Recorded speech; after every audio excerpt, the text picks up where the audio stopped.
Oke, baik. Bismillahirrahmanirrahim. Sambil kita menunggu teman-teman yang masih sementara ingin bergabung di pada siang.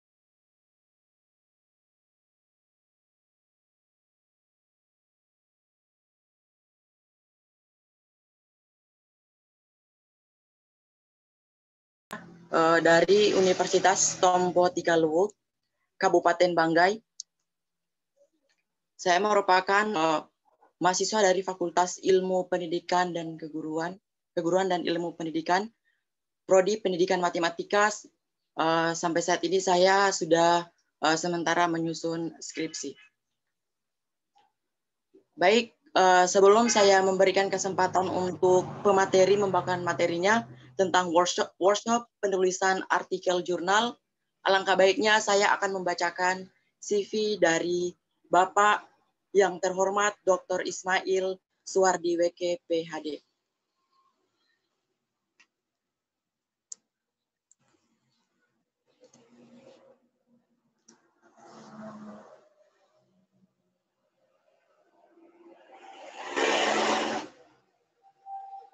Baik, Bapak Ismail Suwardi WK, PhD adalah dilahirkan di Kamba, Kabupaten Maros, Sulawesi Selatan pada tanggal 10 Januari 1977.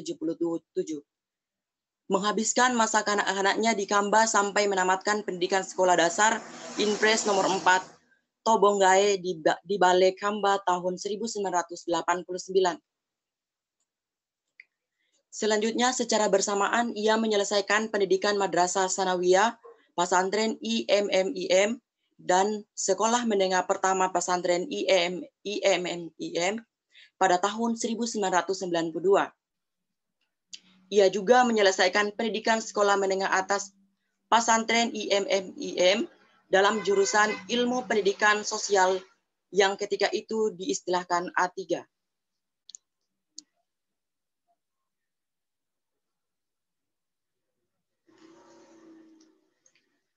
Pendidikan tinggi Bapak Ismail menyelesaikan pendidikan tinggi berturut-turut di Institut Agama Islam Negeri Alauddin Ujung Pandang pada tahun 1999.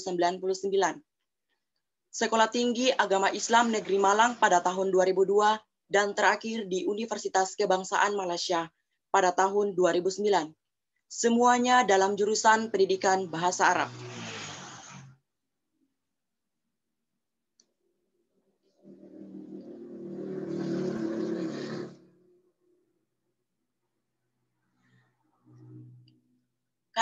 Karir akademik dari Bapak Dr. Ismail Suwardi WK, PhD, sebagai dosen diawali di Universitas Indonesia Timur pada tahun 2002 sampai 2004.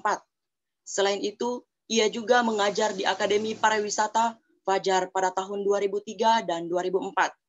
Setelah menyelesaikan pendidikan doktor, Bapak Ismail kembali ke Universitas Fajar sampai tahun 2010. Pada tahun 2009-2010, beliau mengajar dengan status dosen luar biasa di Fakultas Ilmu Budaya Universitas Hasanuddin dan Fakultas Sains dan Teknologi dan Fakultas Adab dan Humaniora Universitas Islam Negeri Alauddin, Makassar. Selain itu, beliau berstatus sebagai dosen kontrak di Sekolah Tinggi Agama Islam Negeri Sorong sampai pada Desember tahun 2010. Mulai Januari 2011, Bapak Ismail diterima sebagai pegawai negeri sipil Kementerian Agama Republik Indonesia dan ditempatkan di Sekolah Tinggi Agama Islam Negeri Sorong.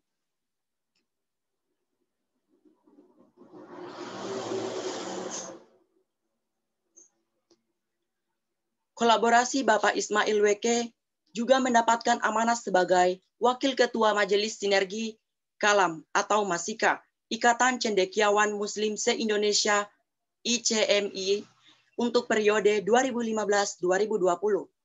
Dalam periode tersebut, ia menjalankan program kolaborasi dengan berbagai pihak antara lain College Yayasan Pahang dalam kegiatan International Conference on Islamic Higher Education 2016 dalam kapasitas wakil Masika ICMI. ia menggagas Akademi Tunas Cendekia Indonesia sekaligus menjabat sebagai direktur.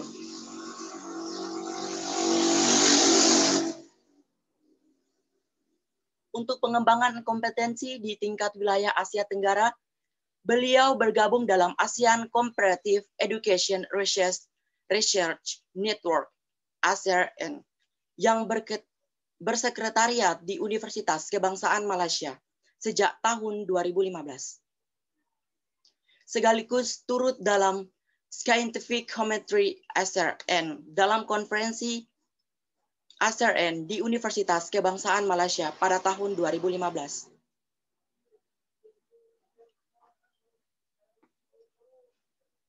Pada tahun 2016, turut pula bergabung dalam Indonesia dan Malaysia Research Consortium.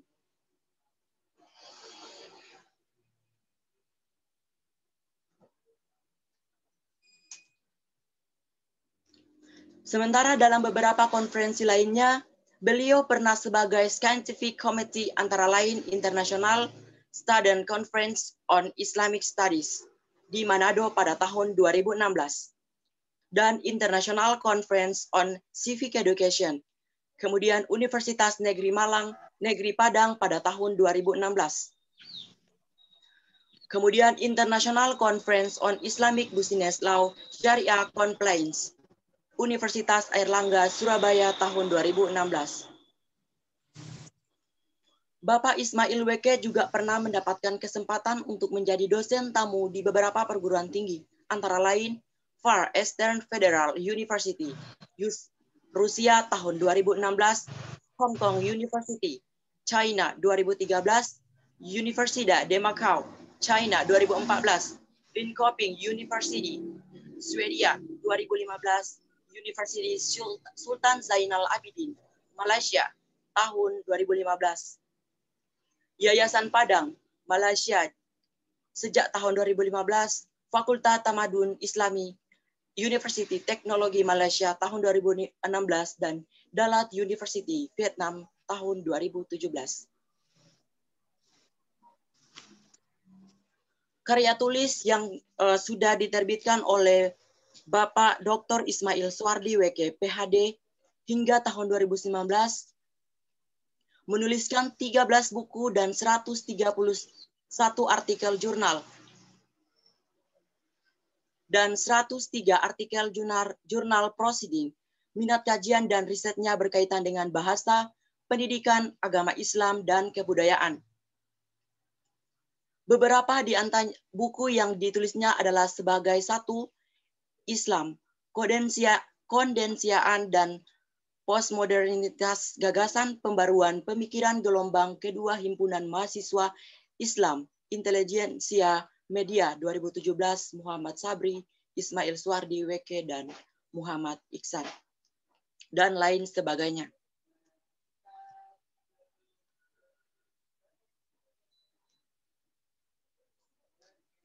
Baik, sebelum saya mempersilakan untuk pemateri membahas lebih jauh tentang workshop penulisan artikel jurnal, saya akan memberikan pengertian atau pemahaman mengenai jurnal. Jadi jurnal adalah tulisan yang terbit berkala seperti majalah yang isinya khusus memuat artikel atau karya tulis dalam satu bidang ilmu tertentu. Jurnal pendidikan berarti majalah yang khusus memuat artikel pendidikan dan lingkupnya.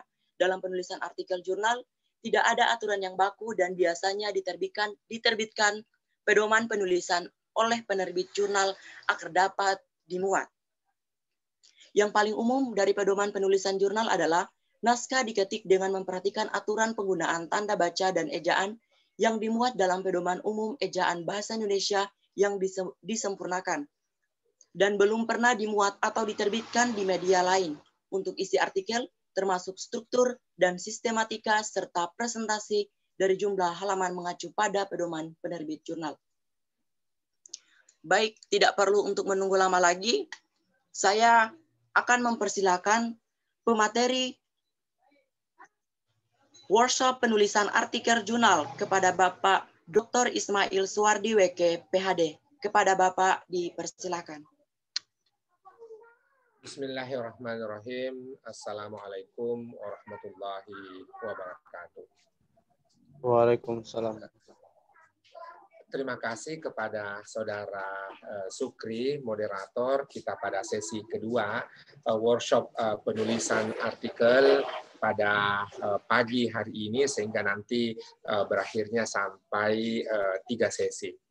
Alhamdulillah wa syukrilillah, kawan-kawan himatika menggandeng Masika Ichmi yang mempunyai program Akademi Tunas Cendekia.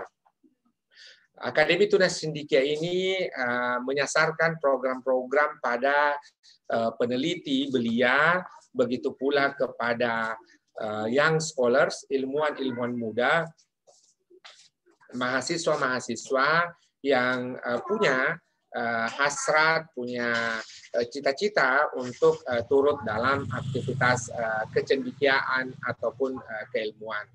Dan rangkaian kegiatan kita pada hari ini adalah rangkaian dari kesyukuran Hari Amal Bakti yang di Kementerian Agama, di mana di antara warga IKA Himatika itu ada HMJ dari UIN, ada dari YAIN, ataupun juga mudah-mudahan ada dari STAIN.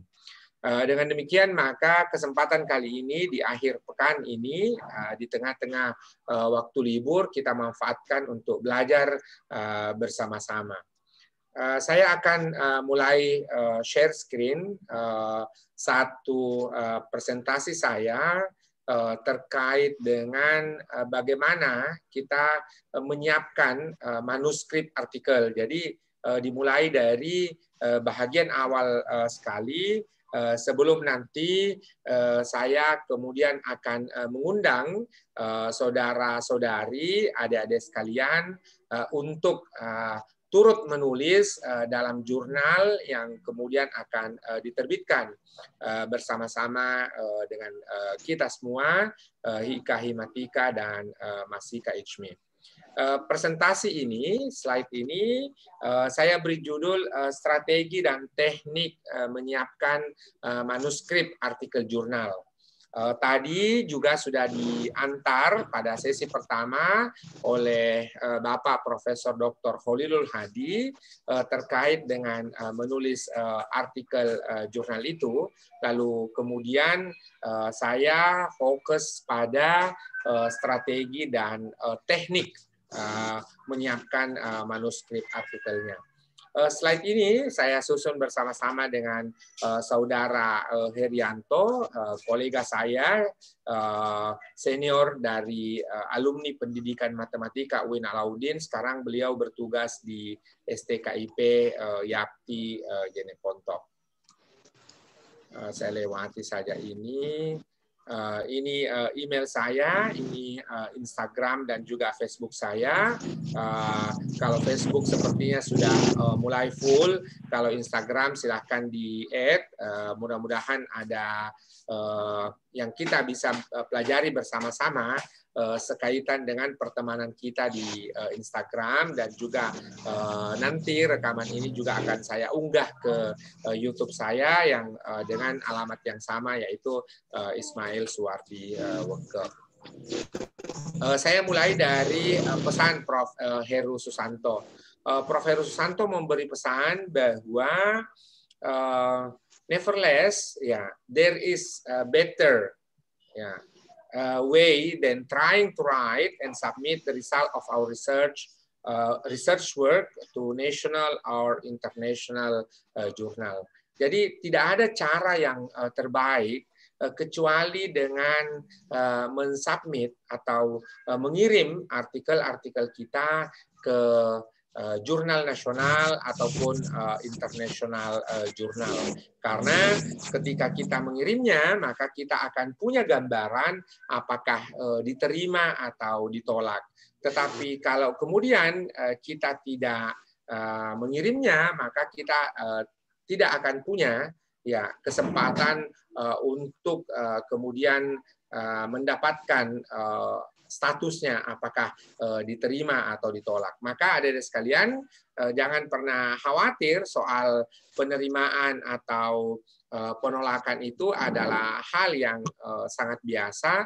Dengan demikian, maka tugas kita ketika melakukan penelitian, melakukan riset adalah kemudian kita bagaimana ya mensubmitnya atau mengirimnya ke penerbit jurnal. Ini pandangan dari editor, ya, di mana kemudian editor tentu adalah orang-orang yang mengelola jurnal, orang-orang yang kemudian ya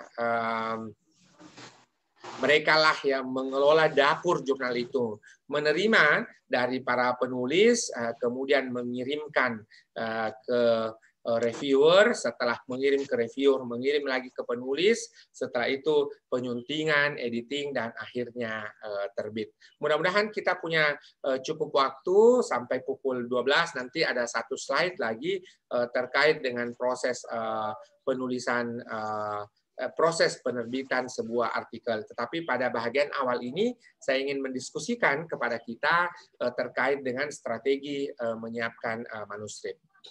Yang kedua adalah apa diskusi-diskusi ya yang berlaku, ini typo ini, berlaku dan menarik dalam bidang keilmuan yang kita tekuni. Jadi kalau adik-adik sekalian dari pendidikan matematika ataupun matematika murni, sains, maka kemudian kita perlu mendapatkan informasi atau updating ataupun kemutakhiran terkait diskusi-diskusi yang menarik dalam bidang keilmuan kita. Sehingga jangan sampai apa yang kita tuliskan itu adalah informasi-informasi yang kadaluarsa atau informasi-informasi yang kemudian sudah out of date. Yang ketiga adalah apa yang menjadi perbincangan terakhir dalam konferensi di bidang ilmu yang kita tekuni. Inilah pandangan editor bahwa isu-isu yang mutakhir adalah isu-isu yang kemudian menjadi hal-hal menarik untuk kita tuliskan atau yang menjadi diskusi dari kita. Lalu kita mulai dari kualitas penelitian yang baik. Tentu publikasi yang baik diawali dari penelitian yang baik. Ya, bahkan ada 4 hal yang saya kemukakan terkait dengan penelitian yang baik itu. Yang pertama bahwa penelitian itu penting. Dan juga dalam situasi individu kita adalah penelitian yang menarik. Kalaupun penting, lalu kemudian tidak menarik, maka tentu ketertarikan ini akan menjadi, ketidaktertarikan kita akan menjadi penghalang akan cepat ataupun rampungnya penelitian yang kita lakukan. Yang kedua adalah kita harus menggunakan metodologi atau metode yang valid, di mana kemudian metode-metode yang digunakan dalam level internasional, jangan sampai dalam soal-soal istilah kemudian kita keliru. Sebagai contoh, kadang-kadang dalam penulisan skripsi, dalam bimbingan skripsi, saya menemukan ada yang menuliskan terkait dengan deskriptif kualitatif, ya. Padahal kalau kita melihat bahwa tipologi penelitian kualitatif itu adalah etnografi, grounded theory, studi kasus, fenomenologi, ya tentu deskriptif kualitatif adalah bukan menjadi tipologi, maka itu perlu diperhatikan. Ketika kita menggunakan desainnya dalam bentuk kuantitatif, maka tentu rancangan percobaan yang kita lakukan ataupun jumlah ulangan itu harus cukup. Jangan sampai kemudian justru kaitan dengan sampel yang kita lakukan itu justru tidak bisa digunakan sebagai klaim ya dari penelitian yang kredibel. Yang terakhir adalah apakah data penelitian yang kita lakukan itu mencukupi dalam standar publikasi internasional. Kalau kemudian data kita sebut sebagai studi kasus, boleh jadi satu saja sudah mencukupi. Tetapi kalau kemudian kita mau melakukan generalisasi atau kemudian klaim akan satu wilayah, jangan sampai sebagai contoh ada 14 kecamatan, kita hanya melakukan penelitian di satu kecamatan, maka kemudian kita tidak bisa mengklaimnya satu kabupaten. Tentu adik-adik sekalian dalam perjalanannya belajar matematika ataupun pendidikan matematika nanti akan lebih detail pada soal sampling. Itu terkait dengan penelitian yang baik. Lalu kemudian kita lanjut pada kualitas tulisan yang baik. Ya, bagi editor maupun reviewer tentu akan memperhatikan apakah di situ ada kualitas sains yang ada di dalamnya. Di mana kemudian ketika kita menuliskan sebuah tulisan, maka jangan sampai itu hanya berisi kumpulan-kumpulan pendapat orang, tetapi justru kita tidak memasukkan pandangan kita. Saya selalu teringat dengan guru kami, ya Profesor Dr. Ahmad Sewang, ketika beliau membimbing ataupun mengampu mata kuliah, selalu menekankan pertanyaannya ini dalam dialek Makassar ya. Mudah-mudahan nanti kawan-kawan mahasiswa yang bukan dari Makassar bisa mengerti. Pertanyaannya dalam bahasa Indonesia dengan dialek Makassar begini, di mana kau berdiri? Ya, atau sederhananya, di mana Anda berdiri? Ya, jadi maksudnya adalah kita sebagai seorang penulis juga harus punya standing position, ya, punya posisi berdiri terkait dengan itu.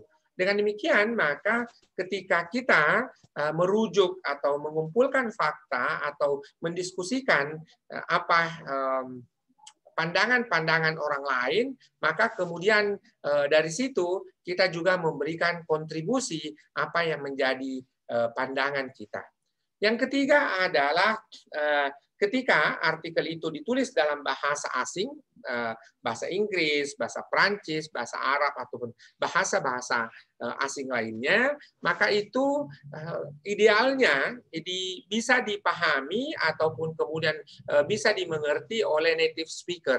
Jangan sampai justru artikel kita itu tidak dipahami dan justru menjadi sesuatu yang sampah ataupun artikel-artikel ataupun makalah yang sampah. Sebagai contoh, ya kalau saya menerjemahkan bunga bang, jangan sampai kemudian saya menerjemahkannya dalam kata flower, bank flower. Nah, itu kesalahan yang sangat fatal. Karena dalam ilmu ekonomi dan bisnis, bunga bank disebut dengan interest ya di situ. Sehingga kemudian perlu ada proofreader, ada penyunting, ada yang membahasakan itu. Yang terakhir adalah hindari plagiarisme, copy paste dari berbagai jurnal, termasuk adalah submission, double submission atau submisi pengiriman berganda atau pengiriman jamak. Ya, jangan sampai kita melakukan itu. Karena ketika itu kita lakukan, maka boleh jadi ada konsekuensi hukumnya. Kalau adik-adik sekalian update, kawan-kawan sekalian update terkait dengan plagiarisme di salah satu perguruan tinggi di Indonesia, maka kemudian kita lihat tidak boleh terjadi double submission, pengiriman berganda atau pengiriman jamak. Maka itu juga kita perhatikan.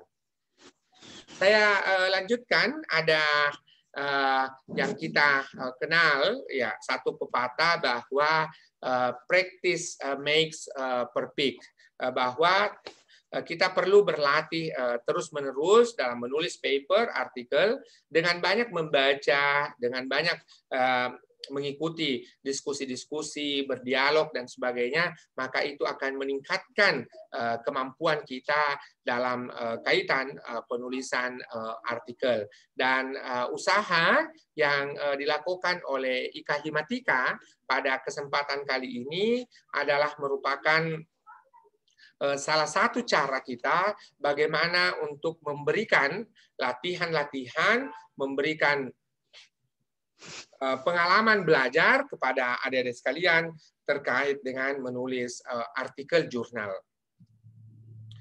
Selanjutnya adalah strategi menyiapkan manuskrip. Ya, yang pertama adalah kita perlu mengenali jurnal sasaran, ya, di mana kemudian jurnal tujuan atau kemana kita akan mengirimkan artikel kita itu harus sudah diidentifikasi sejak awal, karena jangan sampai kita menulis lalu kemudian justru kita tidak membuat sesuai dengan format. Nanti juga akan kita diskusikan terkait dengan formatting dan sebagainya, itu akan menjadi masalah tersendiri.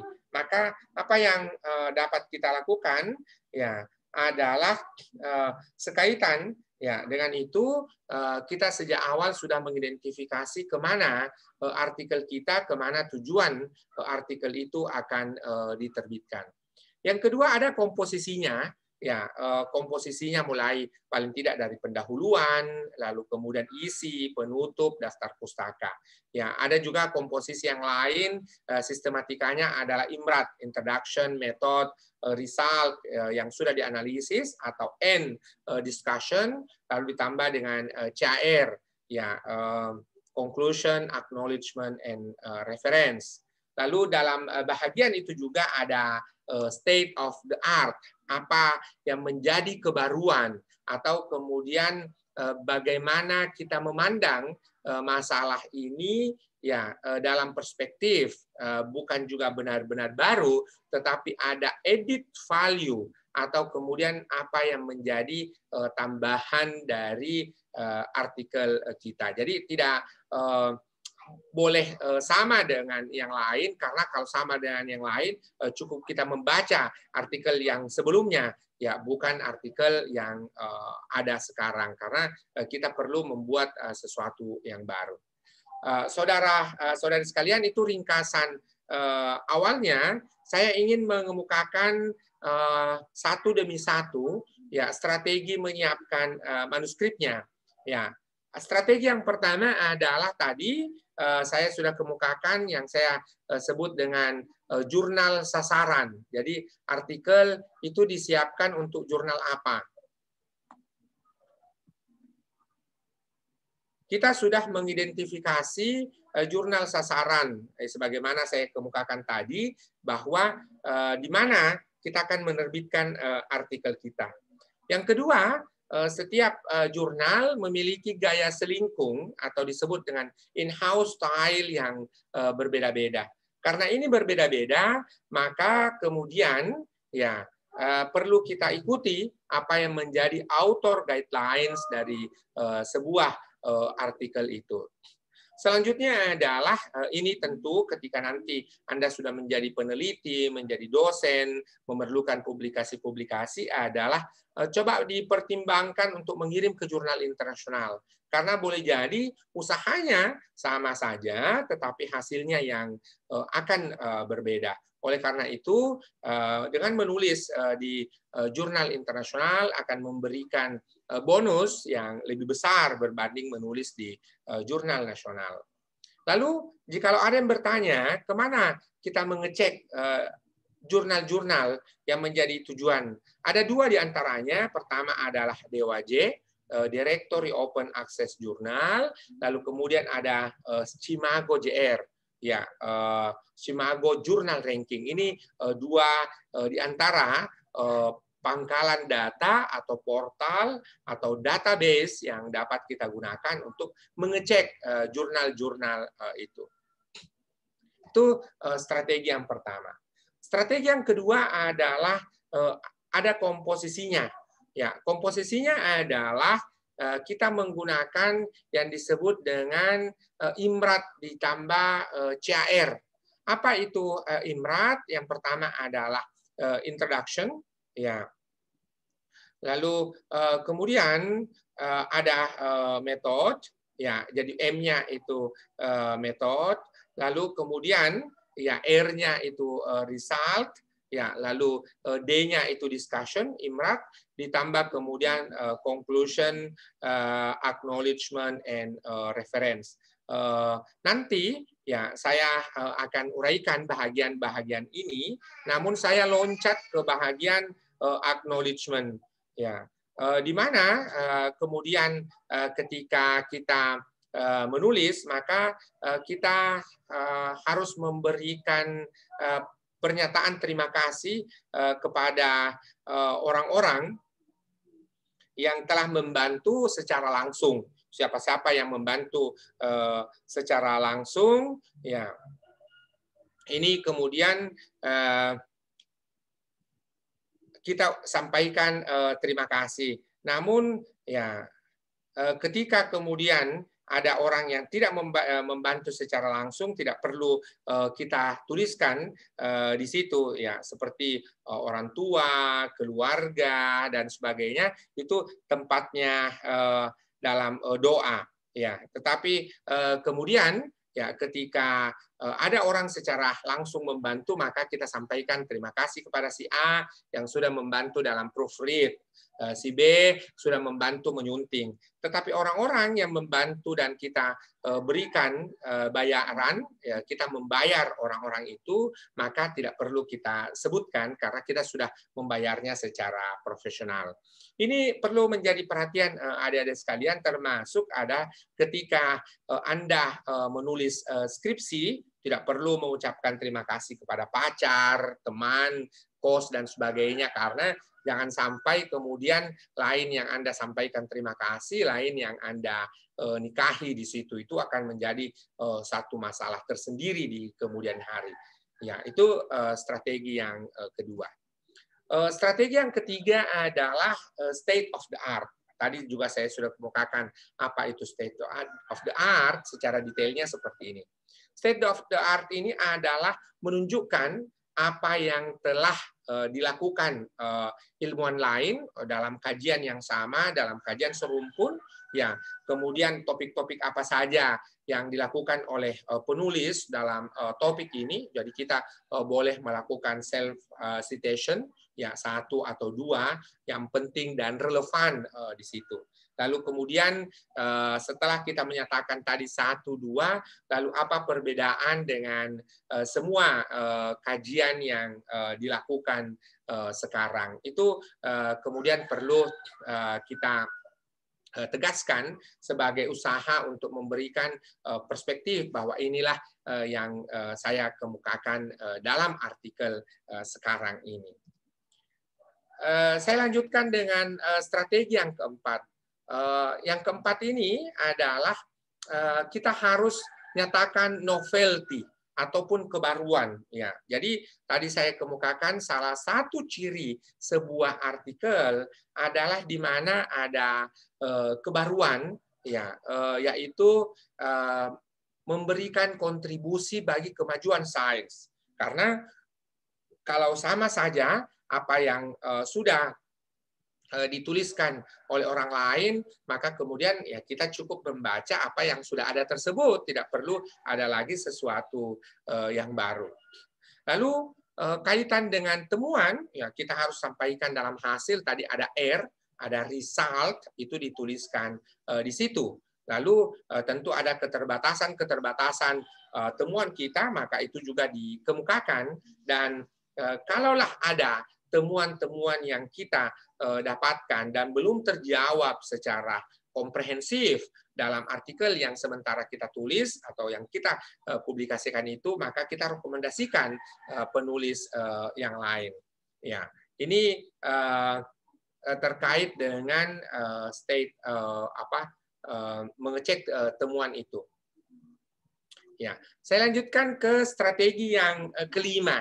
Ya, ada diskusi dalam sebuah artikel. Kata D dari huruf D dari kata imrat itu kemudian adalah discussion.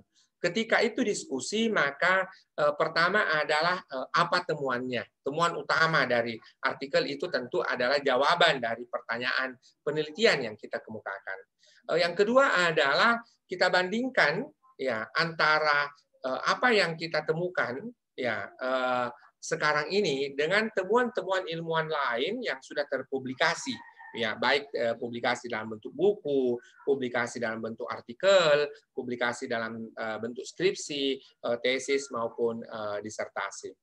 Lalu pada saat kita menuliskan ini, ya, kalau ada hal-hal yang sama atau ada hal-hal yang berbeda, itu harus dinyatakan supaya itulah yang menjadi struktur ataupun gambaran dari artikel kita, bahwa persamaannya dengan ini, perbedaannya dengan ini, lalu kita kemukakan. Itu strategi kelima.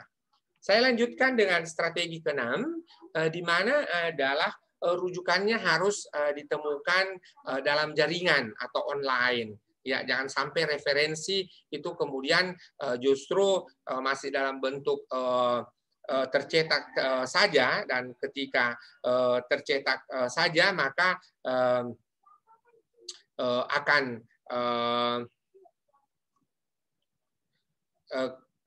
susah untuk diakses oleh publik, apalagi kalau sekarang dalam kondisi seperti ini kita lihat bahwa perpustakaan kapasitasnya tidak akan banyak, ya, maka kemudian apa yang dapat kita lakukan adalah dengan menempatkan, ya, artikel kita dalam bentuk online ataupun dalam bentuk preprint atau dalam bentuk repositori. Lalu kemudian idealnya, saya bicara ideal ini, bahwa di strategi ke-6 ini kita memperkaya referensi. Ada 80% ya dari referensi kita itu adalah jurnal. Dan kalaupun ada buku, maksimal kita gunakan buku. Dalam arti bukan buku ajar, bukan modul dan sebagainya, tapi yang kita gunakan adalah buku-buku hasil penelitian. Lalu mutakhir, ya, tidak harus 10 tahun terakhir, boleh jadi cek konvensi ataupun apa yang menjadi pandangan para ilmuwan dalam pendidikan matematika atau matematika yang disebut mutakhir itu berapa tahun, ya, sehingga kemudian kita gunakan yang mutakhir itu. Saya lanjut ke strategi yang ketujuh, adalah kita menggunakan bantuan manajemen referensi. Ada Mendeley, ada Zotero, ada EndNote, silahkan dipilih salah satunya. Secara pribadi saya menggunakan Zotero, ya, ini saya familiar di sini. Mendeley belum terlalu mahir menggunakannya, sehingga saya lebih menggunakan Zotero. Soal latihan saja, semakin kita sering berlatih pada satu aplikasi ini, kita semakin mudah. Hanya saja kalau EndNote itu layanan yang berbayar, kita harus membayar sejumlah dolar, tapi kalau Mendeley itu kemudian gratis, dan begitu pula dengan Zotero. Jadi kalau bisa gratis, ya, untuk apa kita menggunakan dalam bentuk untuk apa kita berbayar? Yuk, kita gunakan yang berbayar berbanding yang gratisan. Strategi yang terakhir adalah kita harus menghindari plagiat. Jadi semua ide yang kita ambil dari orang, kita kumpulkan, maka itu harus dirujuk. Termasuk ide-ide kita yang sudah pernah terpublikasi, maka kita kemudian harus publikasikan. Kecuali istilah-istilah yang umum, ibu kota, provinsi Sulawesi Selatan, Makassar, tidak perlu menurut si A, contoh menurut si Aldi Muhlis, ya, bahwa ibu kota provinsi Sulawesi Selatan adalah Makassar, tidak perlu, karena itu menjadi pengetahuan umum. Ketika kita mendapatkan informasi, maka gunakan paraphrase, ya, tulis ulang dengan kata-kata kita sendiri, ya, sehingga kemudian itu akan menjadi sebuah informasi yang fresh, yang baru, yang segar, ya. Lalu kita merujuk kepada sumber yang pertama, sumber yang primer, bukan sumber yang sekunder. Jangan menggunakan menggunakan gaya menurut si A dalam si B. Artinya kalau menurut si A dalam si B, kita tidak membaca si A, tapi kita membaca si B. Ini jangan lagi dilakukan, karena berarti kita merujuk kepada sumber yang sekunder.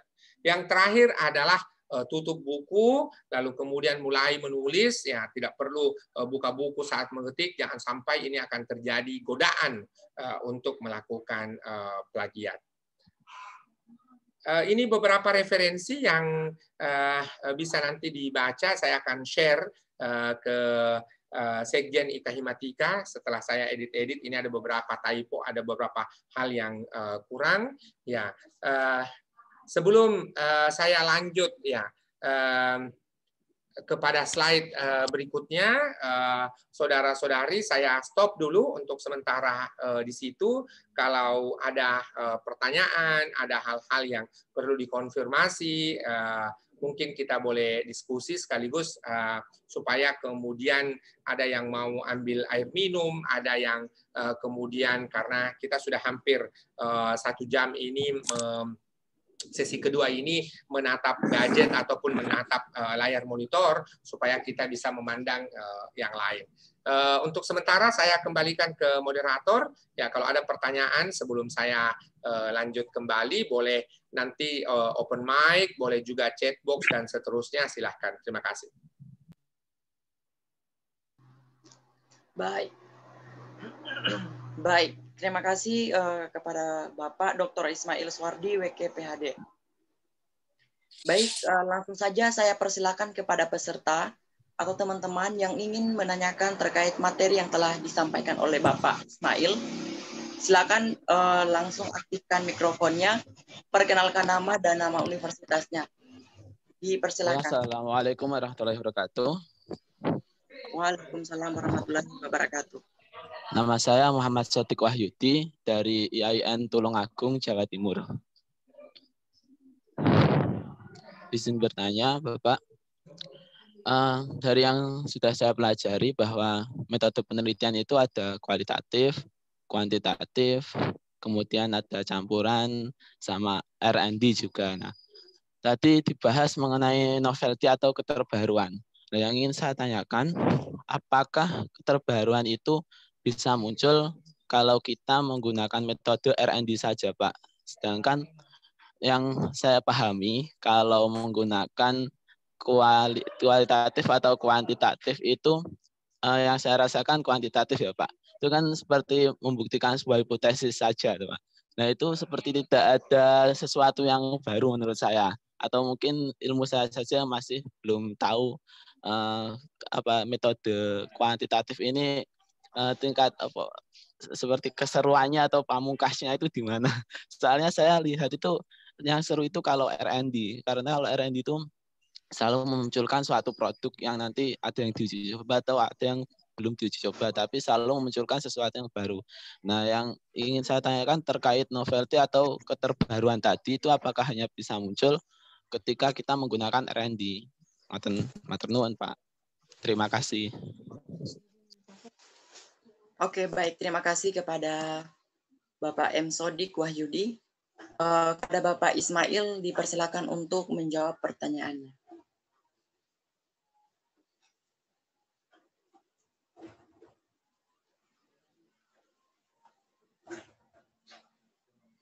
Ya, terima kasih Saudara Sodik Wahyudi, Mas Sodik. Maka sebenarnya adalah ini soal kemampuan kita belajar saja, Mas Sodik. Maksud saya adalah saya tidak mengatakan bahwa apa yang kita pelajari keliru, tetapi semakin banyak kita mendapatkan informasi, lalu kemudian kita akumulasi pelajaran-pelajaran kita, pengalaman-pengalaman belajar kita, itu akan semakin bagus. Oleh karena itu, baik R&D maupun kuantitatif, itu kemudian sama-sama memungkinkan untuk adanya sesuatu yang baru. Oleh karena itu, kemampuan yang harus dikuasai ya ketika kita menulis adalah, saya tuliskan di sini supaya nanti ini juga saya share.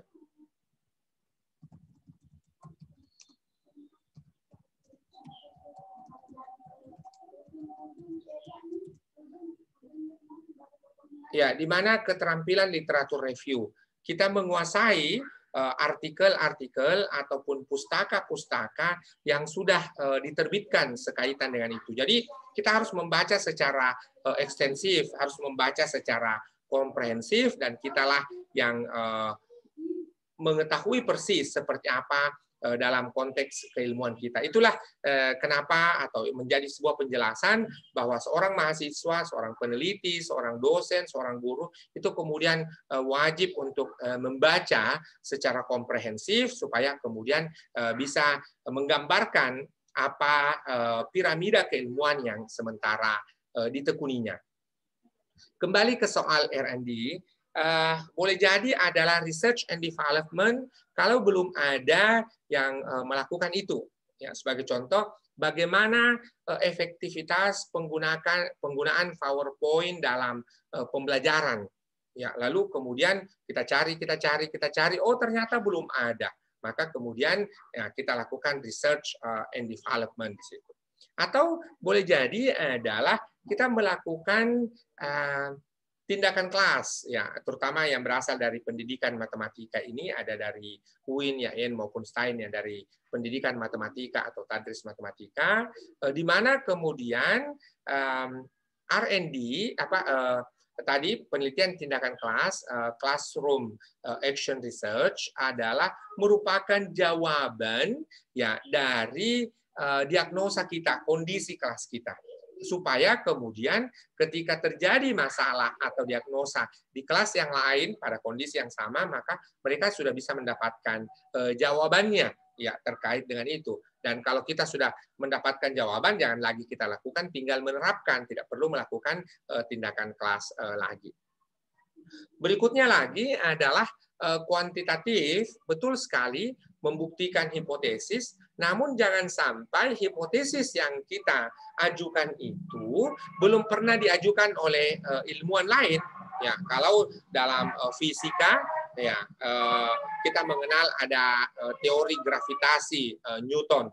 Maka kemudian kalau terkait dengan gravitasi tidak perlu lagi kita teliti ulang, kita cukup menerapkan atau mengaplikasikan apa yang sudah dikemukakan oleh Newton, ya karena adanya teori gravitasi ketika suatu massa Newton itu ya kurang lebih lah mungkin kita sebut pandemi juga ada masalah penyebaran wabah atau penyakit di wilayahnya, lalu kemudian memilih untuk jalan-jalan ya karena bosan, lalu duduk di bawah pohon apel, dan ketika apelnya jatuh itu kemudian bisa ya memberikan penjelasan terkait dengan itu. Itu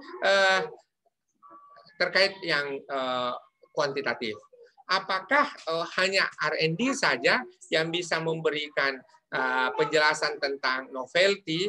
Bukan, baik desain kualitatif maupun desain kuantitatif ataupun desain yang lainnya, mix gabungan antara kuantitatif maupun kualitatif, itu kedua-duanya bisa memberikan penjelasan dengan itu. Jadi sederhananya Mas Sodik, kuasai literatur review, kuasai kemudian informasi-informasi yang terkait dengan artikel ataupun publikasi kita, lalu kemudian kita bisa ya menggambarkan apa yang baru itu. Itu jawaban saya, moderator, terhadap pertanyaan dari Mas Sodik. Ya, terima kasih, saya kembalikan. Oke, baik, terima kasih kepada Bapak Ismail. Bagaimana kepada penanya, Bapak M. Sodik? Ya, terima kasih atas pencerahannya Bapak Ismail. Oke, terima kasih. Baik, saya persilakan untuk teman-teman kalau masih ada yang ingin ditanyakan.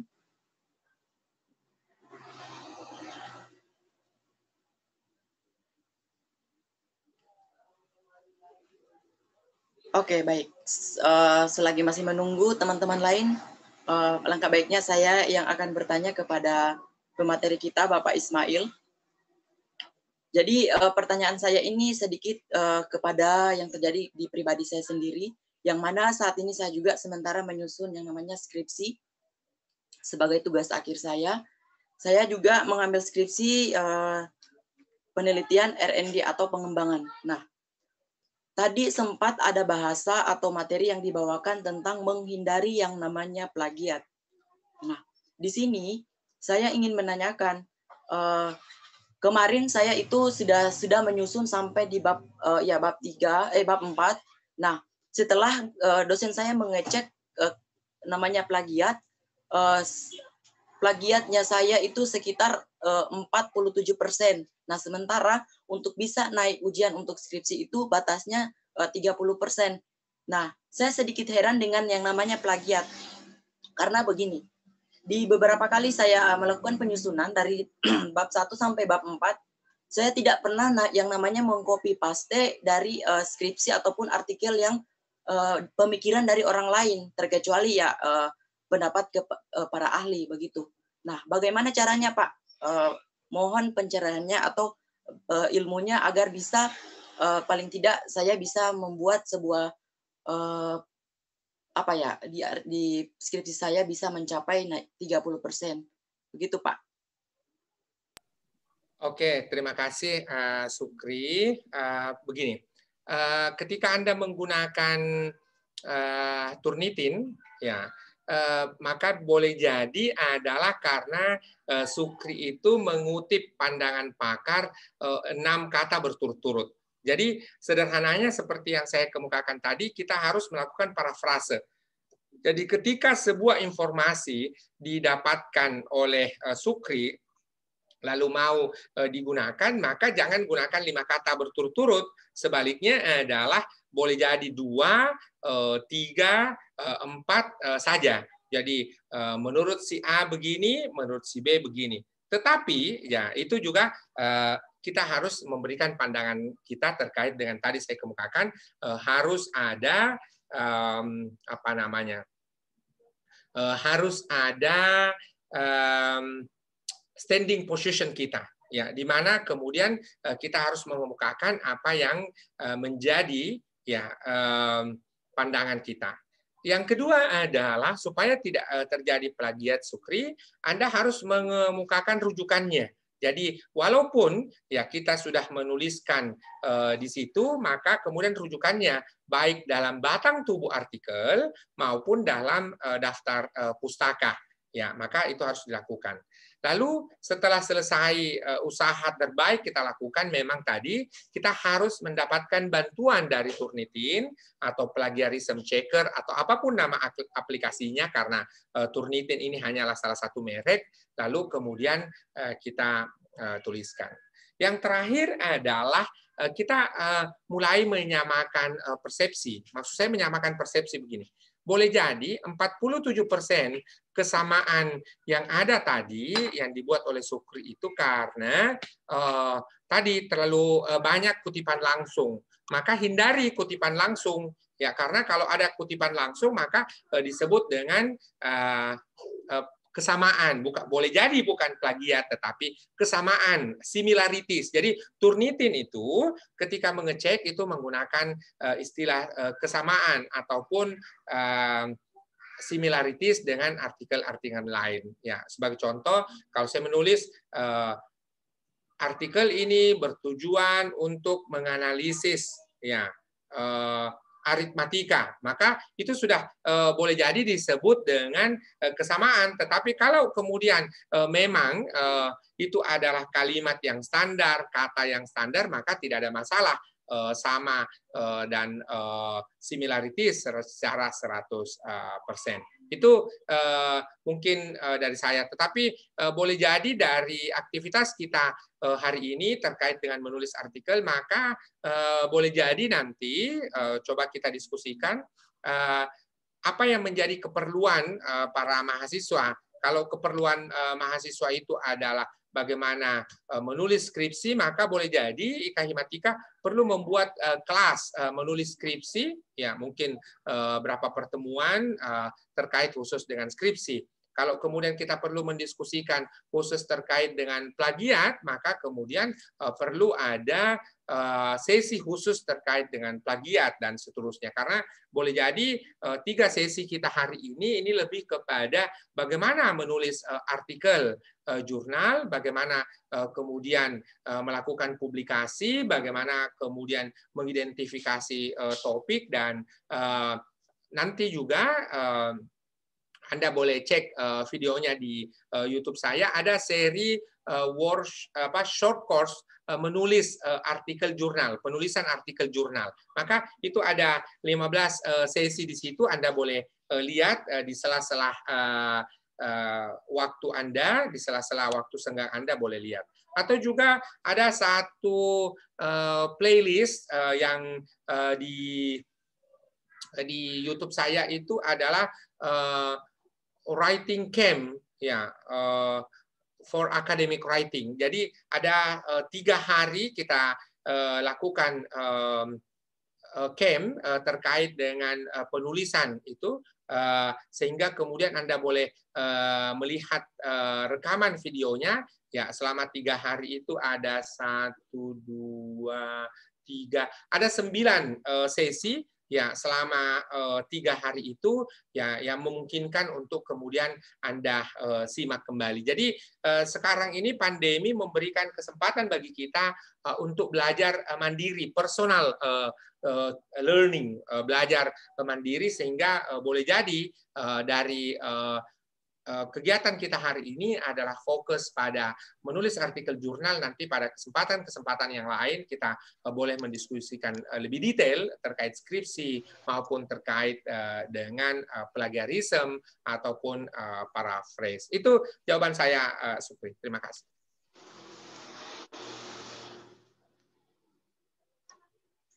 Baik, terima kasih atas penjelasannya dari Bapak Dr. Ismail Suwardi WK PhD.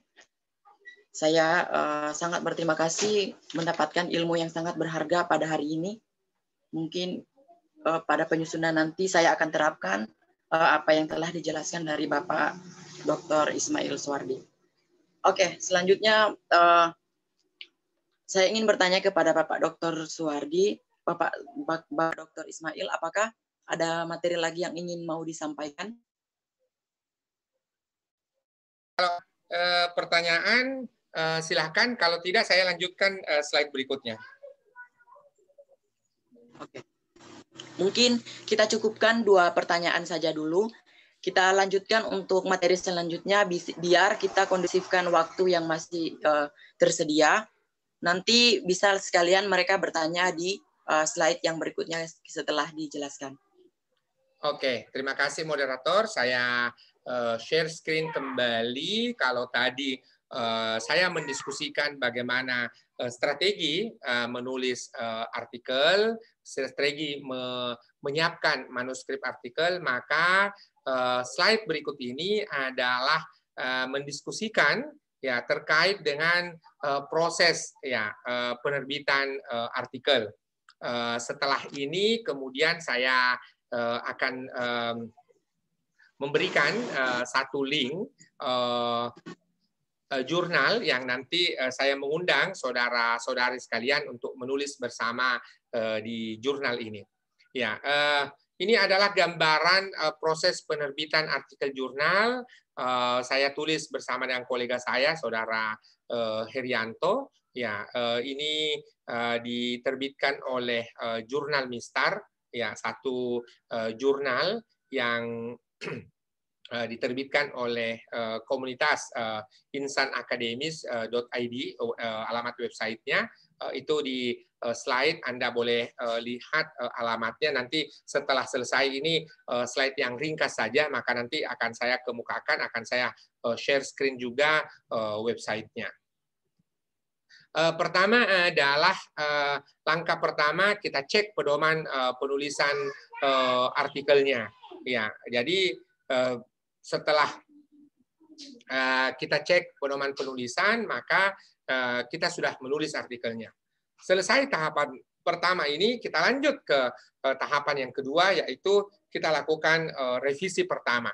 Ya, di mana revisi pertama ini kita revisi, lalu kemudian perbaikan mutunya, lalu kemudian pengecekan dan sebagainya. Setelah itu kita lakukan diterima editor. Ya, ini ada double revisi pertama itu. Diterima editor, kita kirim ke editor. Setelah editor menerima, maka kemudian ya dikirim ke reviewer dan minimal ada 2 orang ya yang akan mereview di situ, ya membantu kita dalam melihat ya kondisi artikel kita. Ya, kalau ada perbedaan pandangan antara reviewer pertama dan reviewer kedua, maka editor akan mencukupkan menjadi 3 orang. Itu proses penerimaan artikelnya. Selanjutnya, ya setelah direview itu akan dikembalikan ke penulis. Ya, setelah dikembalikan ke penulis, kemudian ada revisi kedua, ya, lalu dilakukan kembali penyuntingan, ya, lalu setelah itu kirim kembali ke penulis, ya, lalu kemudian dimasukkan ke template, lalu kemudian revisi yang ketiga. Jadi ada proses-proses untuk melakukan revisi, ya, ada revisi-revisi yang dilakukan di situ, dan sehingga kemudian kita pastikan bahwa artikel yang terbit itu sudah melalui proses seleksi yang ketat ataupun proses perbaikan yang ketat. Kemudian setelah selesai tadi proses penerimaan, lalu kemudian ada setelah review, yang ketiga adalah persiapan penerbitan. Jadi ada editing format, ya, ada editing bahasa, ya, lalu kemudian ada layout, ya, lalu kemudian itu proses terbit. Jadi langkahnya panjang sekali. Jadi hindari untuk menjawab pertanyaan hindari untuk mengemukakan pertanyaan-pertanyaan yang seperti kapan terbitnya, ya. Jadi sudah bulan Januari sekarang, ya, kapan ada artikel, kapan ada jurnal terbit di bulan Februari. Oh, itu mustahil karena kita lihat tadi pengalaman yang panjang sekali. Itu saudara-saudari, bagaimana kemudian proses. Saya ingin kemudian, ya, mengundang, ya,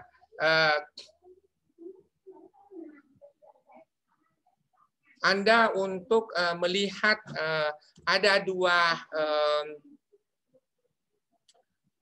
jurnal, ya, yang saya undang Anda untuk menulis bersama-sama di situ.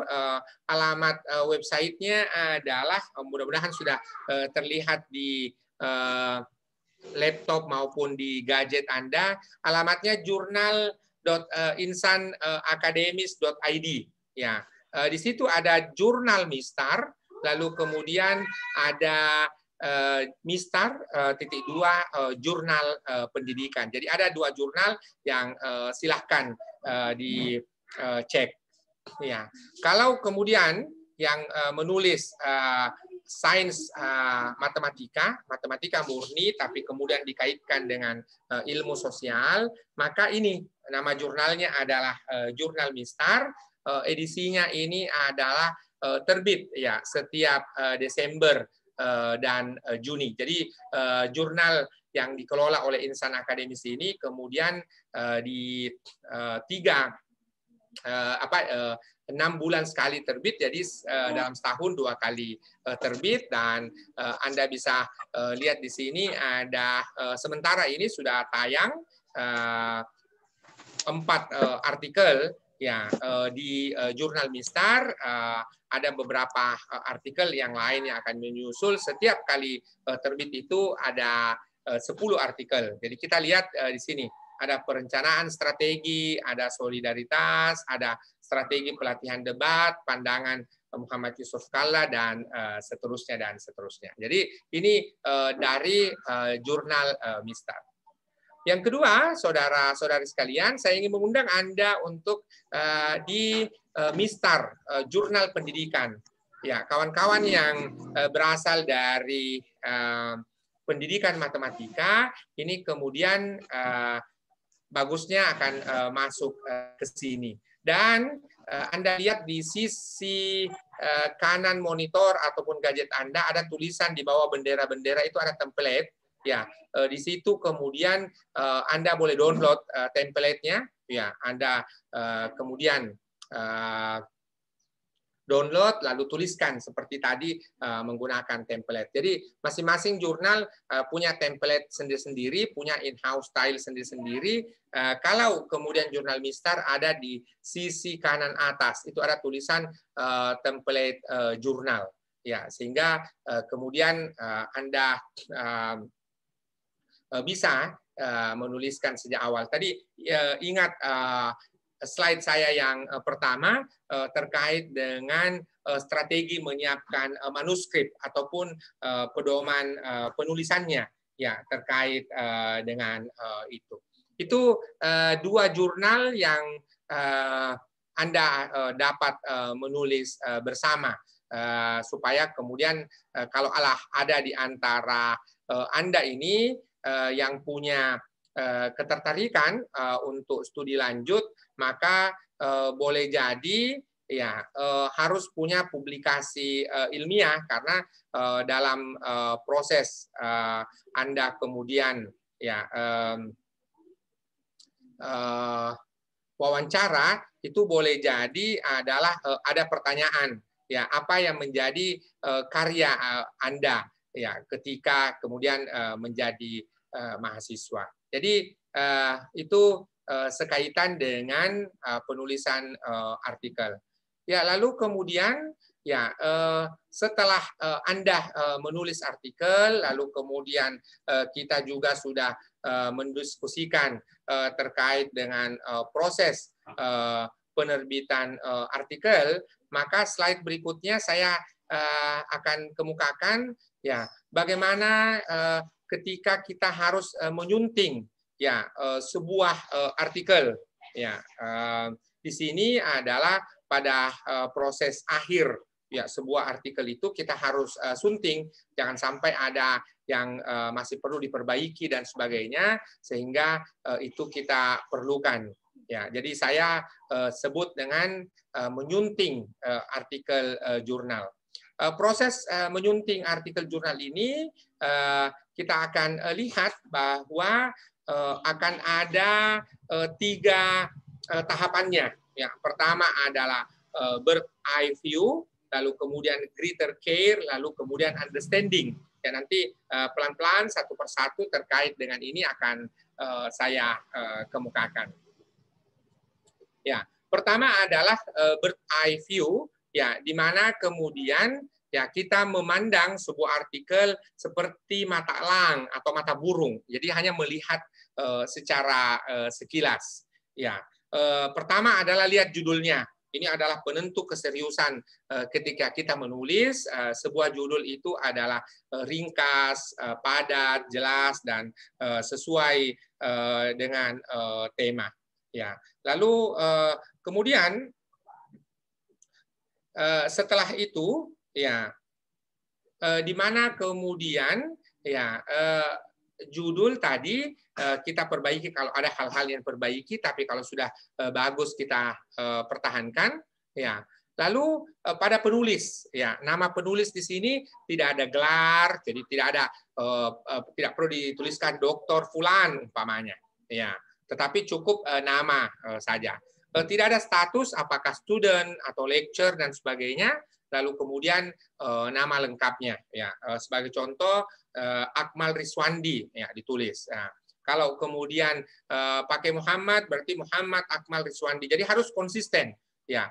Lalu kalau ada yang punya nama tunggal ya harus didouble karena menggunakan sistem sekarang ini sistem IT minimal harus ada first name dan harus ada last name. Maka kemudian Anda lihat kolega saya ada kita menggunakan Herianto ya, ditulisnya Herianto karena kemudian tidak memungkinkan ya ada dalam sistem IT hanya kemudian single name. Dia selalu minta first name dan meminta last name.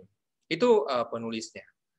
Berikutnya adalah afiliasi ya, afiliasi penulis di mana kemudian kalau nama perguruan tingginya adalah Institut Agama Islam Negeri IAIN Tulung Agung, maka ditulis Institut Agama Islam Negeri Tulung Agung. Tidak perlu kemudian diterjemahkan ke dalam bahasa Inggris.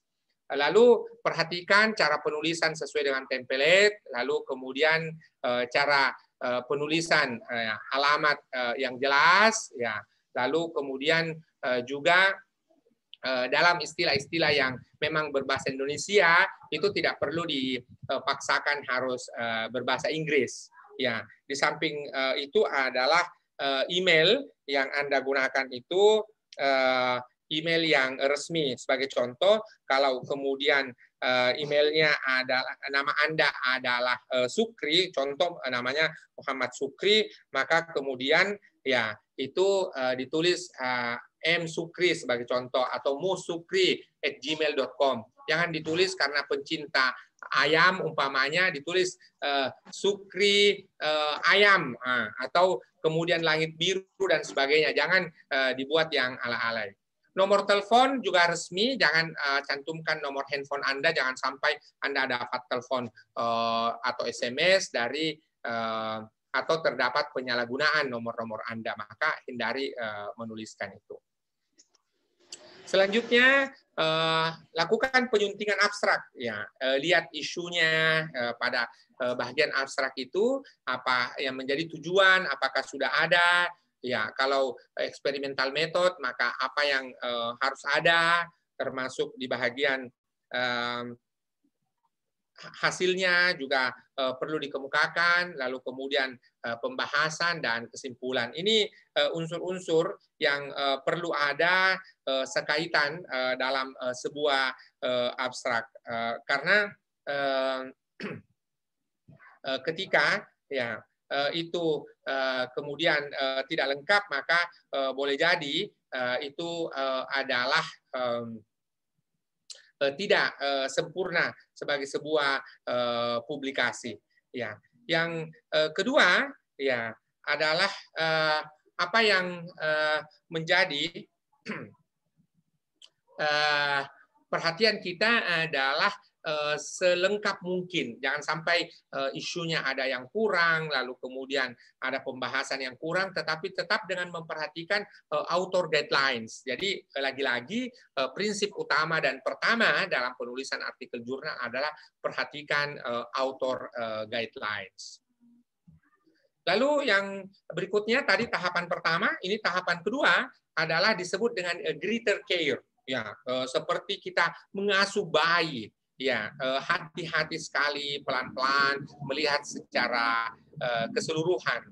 Ya, di mana adalah dari situ ya lihat penjelasan detailnya, posisi gambar dalam tulisan, jangan sampai masih kita tuliskan tulisan gambar di bawah ini sementara gambarnya ada di samping. Nah, itu kemudian kita harus perbaiki, tetapi untuk solusinya ini adalah gunakan lihat tabel 1, lihat gambar 1 dan seterusnya. Jadi gambar, tabel ataupun capture yang kita masukkan di situ berikan nomor. Lalu kemudian rinci yang ingin dibahas 1, 2, 3 dan seterusnya. Lalu pada bagian introduction ya ada tujuannya, dan sebelum pada paragraf terakhir itu ada kutipan, ada rujukan. Ya, jangan sampai di introduction itu justru kita tidak kemukakan secara detail. Lalu hasilnya ya akan sangat bagus, saya tulis bahkan wajib menjelaskan tabel dan gambar, itu semakin konferensif. Di bagian diskusi ada referensi pembanding. Jadi temuan ini, artikel ini menunjukkan temuan bla bla bla bla. Berbanding ya dan seterusnya, itu ada bandingannya. Ya, itu penjelasan detail terkait dengan itu. Lalu kemudian tahapan yang ketiga, tahapan yang terakhir adalah understanding, ya, memahami. Jangan sampai artikel kita justru tidak bisa dipahami di situ. Ya, pertama adalah kita melakukan pengecekan ulang, ya, originalitas. Dalam bahagian literatur review di situ ada kata however, ya,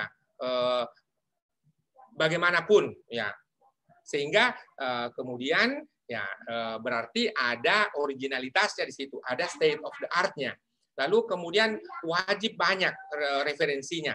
Dalam arti adalah referensi yang patut. Nanti juga saya akan kemukakan terakhir ini apa yang menjadi kriteria sebuah referensi. Lalu kemudian perhatikan kemudahan, semakin mudah dipahami itu akan semakin bagus sebuah artikel kita. Lalu perhatikan tanda baca, titik, koma dan sebagainya, tanda penghubung, itu juga diperhatikan. Ya, itu saudara-saudari sekalian, ya, terakhir sekali saya ingin mengemukakan ya terkait dengan apa yang menjadi kriteria atau apa yang menjadi tanda sebuah ya artikel ya artikel itu bukan kriteria referensi ya yang baik karena bagaimanapun ya ketika kemudian ya kita menggunakan referensi maka kita harus mengeceknya ya dengan baik ya jangan sampai ya kemudian justru kita tidak menggunakan ya referensi yang baik dan justru akan mengganggu atau bahkan justru tidak melengkapi artikel-artikel yang kita tulis ini sehingga nanti Anda harus memperhatikan kriteria ya yang saya sebutkan dengan akronim ya supaya kemudian mudah untuk kita sebut maka saya menggunakan istilah menggunakan akronim ya supaya kemudian dalam membahasnya itu kita lebih mudah dan juga nanti mudah diingat baik saya maupun juga bagi yang membaca. Lalu kemudian ya ini nanti saya share screen kriteria sebuah referensi yang baik. Saya menyebutnya dengan CARCU ya. Ya, kriteria of good reference.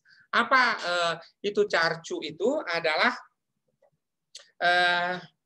kredibel, autoritatif, relevan dan current. Jadi ketika kemudian kita menggunakan referensi maka 4 hal ini diantaranya paling minimal. Pertama, apakah referensinya itu kredibel? Berarti harus primer, tidak boleh sekunder. Yang kedua adalah otoritatif. Kalau kemudian ditulis ya oleh orang yang punya kepakaran, orang yang punya otoritas, maka itu kemudian kita gunakan. Yang ketiga adalah relevan. Ya, kalau kemudian memang kalimat yang kita gunakan itu memiliki relevansi, ya, atau kemudian pokok bahasan yang kita gunakan itu memiliki relevansi dengan artikel yang sementara kita tulis, maka kita gunakan.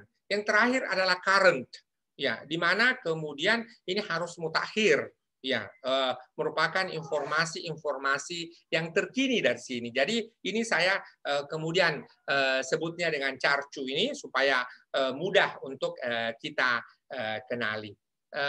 Itu tadi slide-slide saudara-saudari sekalian, bagaimana proses menerbitkan sebuah artikel, lalu kemudian bagaimana sebuah penyuntingan yang baik, ya, lalu kemudian yang terakhir adalah kriteria sebuah artikel, kriteria sebuah referensi yang baik, dan juga nanti Anda boleh lihat di video YouTube saya, ada satu video yang saya buat itu adalah memulai dari akhir.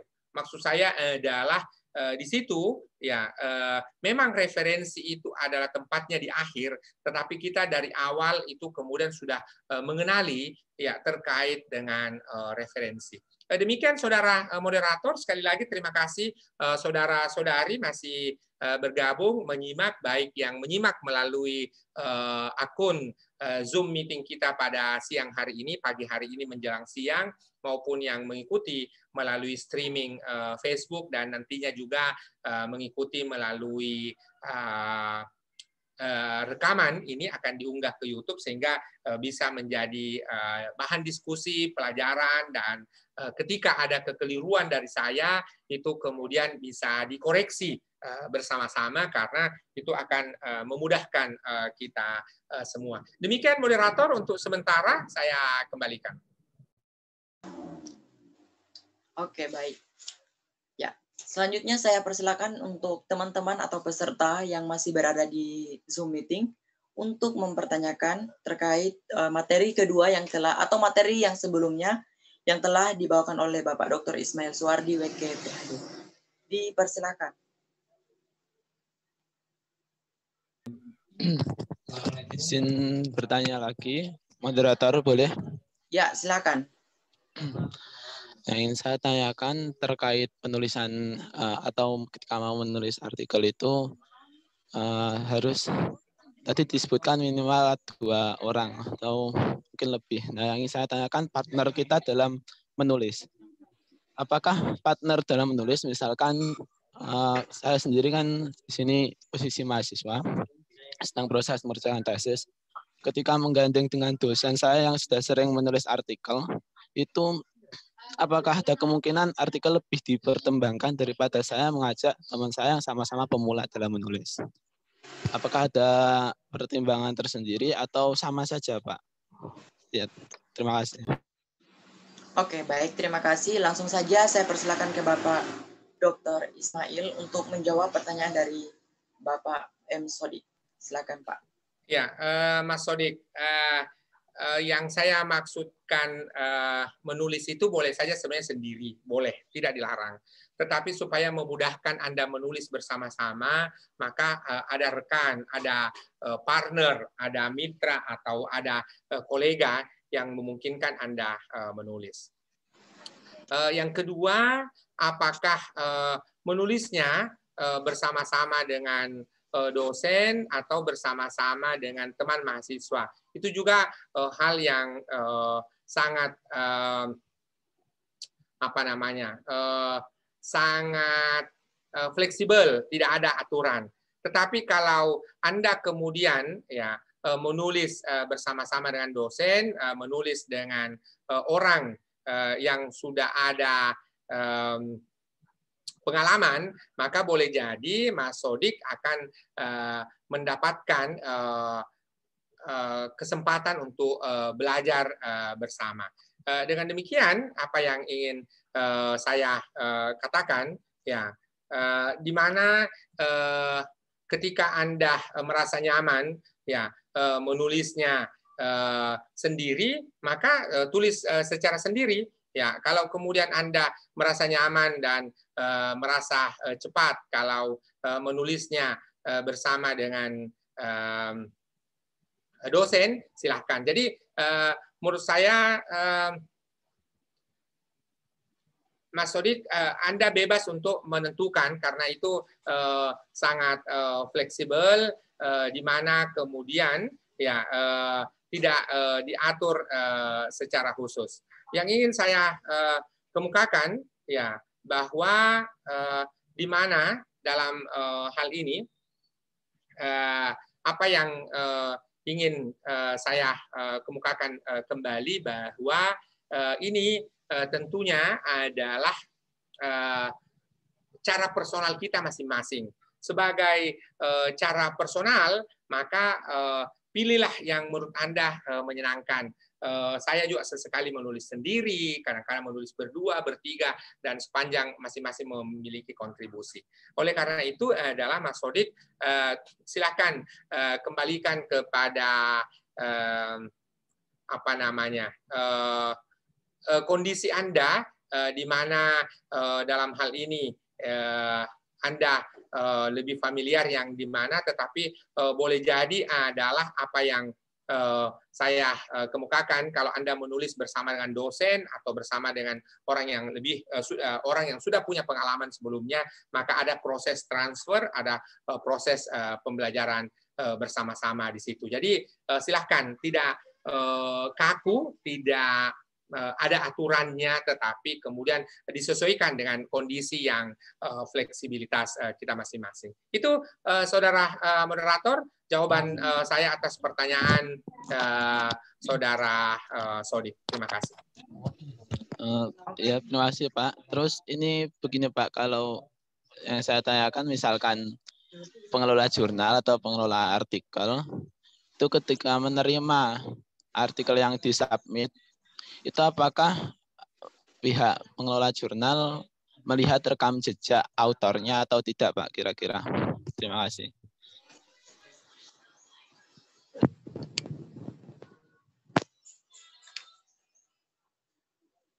Mas Sodik adalah tentu editor akan fokus kepada artikel kita. Jadi tentu boleh jadi dia akan melakukan melihat rekam jejak apa yang sudah kita lakukan, tetapi dalam kondisi ini adalah dia hanya akan melihat sepenuhnya artikel yang Anda tulis itu. Maka kemudian saya ingin memberikan rekomendasi Anda fokus kepada artikel Anda sendiri, lalu kemudian tentu ada saja orang-orang yang ditolak dalam kaitan dengan itu semua, tidak ada masalah, tetapi kemudian adalah Mas Sodik harus optimis, di mana kemudian ketika Anda ya yang bisa lakukan adalah usahakan secara maksimal ya apa yang Anda tulis. Namun kemudian saya tentu tidak menafikan ya apa yang menjadi pandangan para editor. Tentu kalau yang menulis di situ sebagai contoh, kalau kita di Perguruan Tinggi Keagamaan Islam mengenal Prof. Azra, atau kalau dari Tulung Agung itu Prof. Mujamil Komar, atau Prof. Ainun Naim umpamanya, Prof. Ngainun. Itu tentunya pasti kemudian editor akan, oh ini artikel dari pakar ini. Ya, itu tentu adalah satu bonus belaka. Tetapi saya ingin mendorong terutama kita semua, adik-adik mahasiswa ini, jangan pernah kemudian takut mengirim artikel karena merasa tidak punya jejak rekam. Tentu artikel kedua kita tulis sebelumnya harus ada artikel yang pertama, ada karya yang pertama. Jadi jangan pernah cemas terkait dengan itu, tetap saja silahkan mulai menulis, lalu kemudian usahakan yang terbaik dari tulisan Anda. Itu jawaban saya, moderator. Ya, terima kasih Pak atas pencerahannya. Oke, terima kasih kepada Bapak M. Sodik Wahyudi yang telah bertanya. Silakan, saya persilakan untuk teman-teman dari peserta lain untuk bertanya terkait pemateri kita Bapak Dr. Ismail.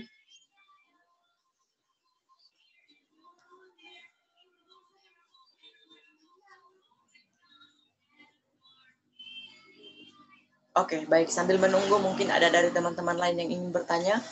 Saya selaku moderator ingin bertanya.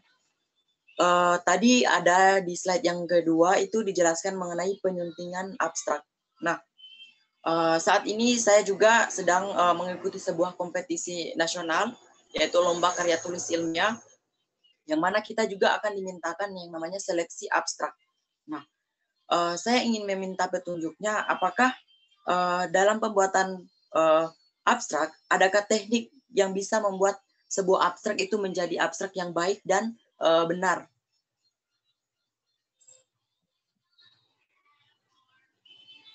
Itu Pak. Silakan Pak Dr. Ismail. Ya, Sukri, mungkin itu bahasa apa ya? Bahasa memudahkan komunikasi antara pemerintah saat itu ketika melakukan sosialisasi terkait dengan bahasa Indonesia, disebut dengan bahasa Indonesia yang baik dan benar. Nah, jadi sesungguhnya adalah bukan abstrak yang baik dan benar, tetapi abstrak yang memenuhi kriteria.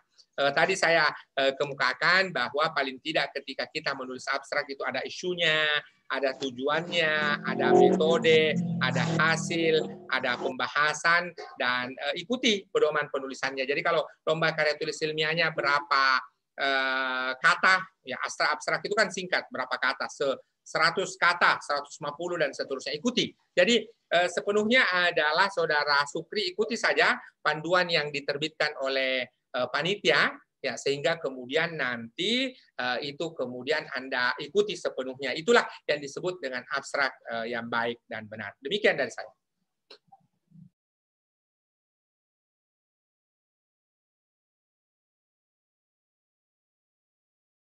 Ya, masih mute itu, Sukri, silakan di unmute dulu.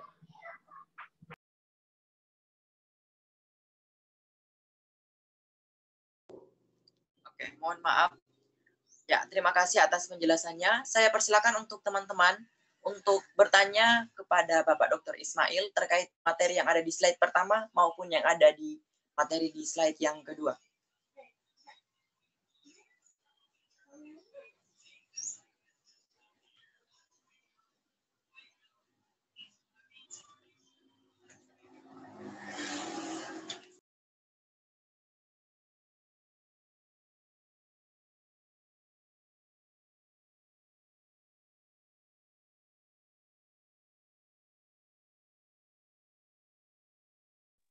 Saya moderator bisa? Iya, silakan. Baik, terima kasih. Perkenalkan, nama saya Nabila dari UIN Alauddin, Makassar. Jadi begini, menurut pengamatan saya, Pak, mahasiswa itu masih sangat minim atas partisipasinya dalam penulisan jurnal. Tetapi kita tidak bisa pungkiri juga bahwa penulisan dalam karya tulis ilmiah itu banyak oleh mahasiswa. Pertanyaan saya, Pak, apakah bisa penulisan jurnal itu dilakukan dari lomba yang telah diikuti, lomba karya tulis ilmiah yang telah diikuti, Pak? Mungkin begitu. Ya, langsung saja kepada Bapak Dr. Ismail untuk menjawab pertanyaan dari Saudari Nabila. Ya, Nabila, kalau Anda menulis sebuah karya ilmiah dan belum terbit, bagaimana caranya kita mengecek sebuah karya ilmiah itu sudah terbit atau tidak adalah sederhana sekali. Sudah ada ISSN-nya atau sudah ada ISBN-nya. Ya, jadi kalau belum ada ISBN-nya atau belum ada ISSN-nya, maka Anda secara bebas sekali untuk kemudian menerbitkan kembali, ya, atau mengirimnya ke mana saja, apakah dalam bentuk buku yang ditandai dengan ISBN atau menerbitkan ke jurnal atau penerbitan berkala yang ditandai oleh ISSN. Ketika kemudian Anda mengikuti lomba karya tulis ilmiah dan lomba karya tulis ilmiah itu sepenuhnya tidak meminta atau tidak menerbitkan artikel Anda, maka Anda sah-sah saja untuk kemudian ya menerbitkan ke tempat lain. Jadi cek kembali kontrak atau persetujuan yang Anda lakukan dengan panitia. Itu jawaban saya, moderator. Terima kasih. Baik, saya kembalikan kepada Saudari Nabila. Bagaimana? Baik, Pak. Terima kasih atas jawabannya. Oke, baik. Terima kasih kembali. Silakan dari teman-teman. Masih punya waktu kita sekitar 25 menit. Saya berikan kesempatan untuk bertanya kepada Bapak Dr. Ismail terkait materi yang di slide pertama dan yang kedua.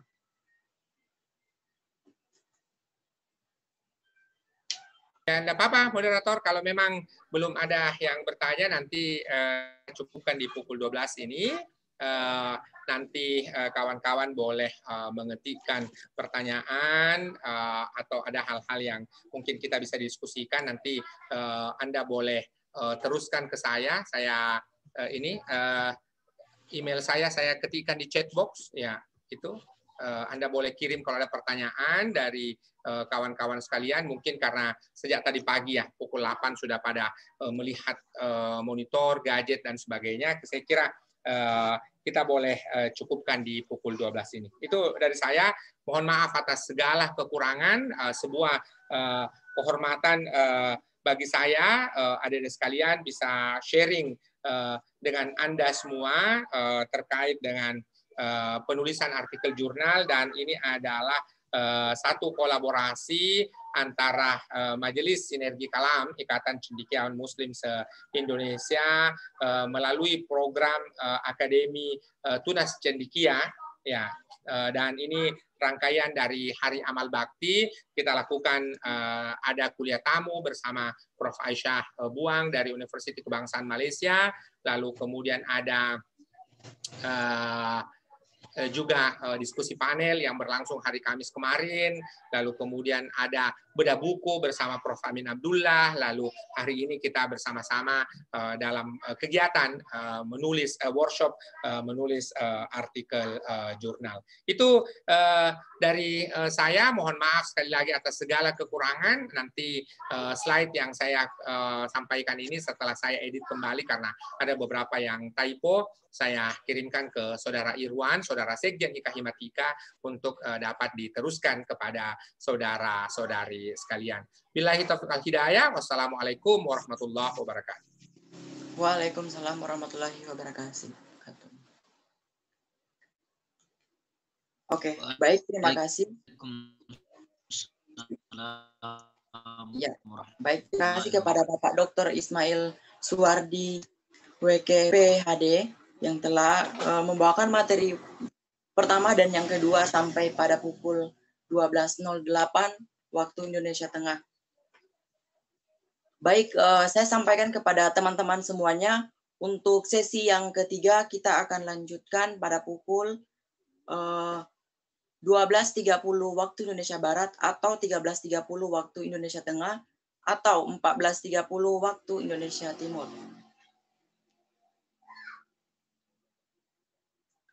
Terima kasih moderator, saya pamit ya.